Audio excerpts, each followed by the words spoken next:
বাংলাদেশ সহ বিশ্বের বেশিরভাগ দেশের ওপর ৯০ দিনের জন্য শুল্ক স্থগিত করার নির্দেশ দিয়েছেন মার্কিন প্রেসিডেন্ট ডোনাল্ড ট্রাম্প।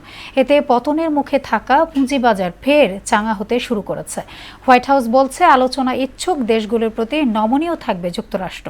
তবে চীনের পাল্টা শুল্ক আরোপের জেরে তৃতীয় দফায় ১২৫% শুল্ক আরোপ করেছে ট্রাম্প প্রশাসন।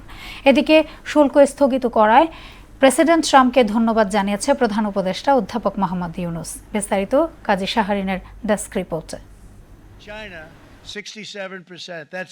চীন ব্যতীত অন্য যেসব দেশের ওপর শুল্ক আরোপ করা হয় তা ৯০ দিনের জন্য স্থগিত করেছে মার্কিন প্রেসিডেন্ট ডোনাল্ড ট্রাম্প। সামাজিক যোগাযোগ মাধ্যম এক্সে দেয়া পোস্টে এ সিদ্ধান্ত জানান তিনি। এ তালিকায় রয়েছে বাংলাদেশের নামও। তাই অতিরিক্ত শুল্ক স্থগিত করায় ট্রাম্প প্রশাসনকে ধন্যবাদ জানিয়েছেন প্রধান উপদেষ্টা ডক্টর মোহাম্মদ ইউনুস। শুল্ক কার্যকর হতে যাওয়ার দিনেই বেশিরভাগ দেশের ক্ষেত্রে সিদ্ধান্তটি ৩ মাসের জন্য স্থগিতের ঘোষণা আসে।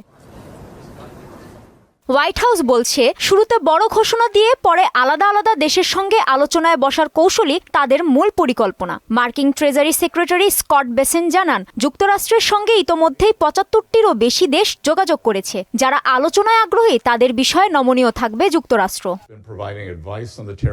ট্রাম্পের শুল্ক আরোপের পর চীন পাল্টা শুল্ক আরোপ করে যুক্তরাষ্ট্রের ওপর। ২ দফায় পাল্টাপাল্টি শুল্ক আরোপের তীর ছোড়ে দুই দেশই। এরই জের ধরে অন্য সব দেশের ওপর ৩ মাসের জন্য শুল্ক স্থগিত করা হলেও এর থেকে বাদ যায় চীনের নাম। উল্টো বাড়িয়ে দেয়া হয় ১২৫% পর্যন্ত শুল্ক, যা তাৎক্ষণিকভাবে কার্যকরের সিদ্ধান্ত হয়েছে।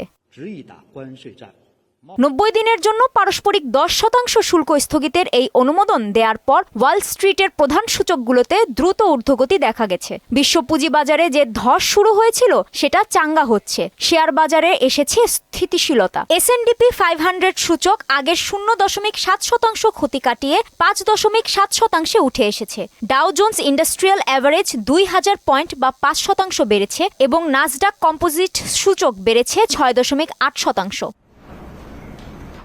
কাজী শাহরিন, মোহনা সংবাদ।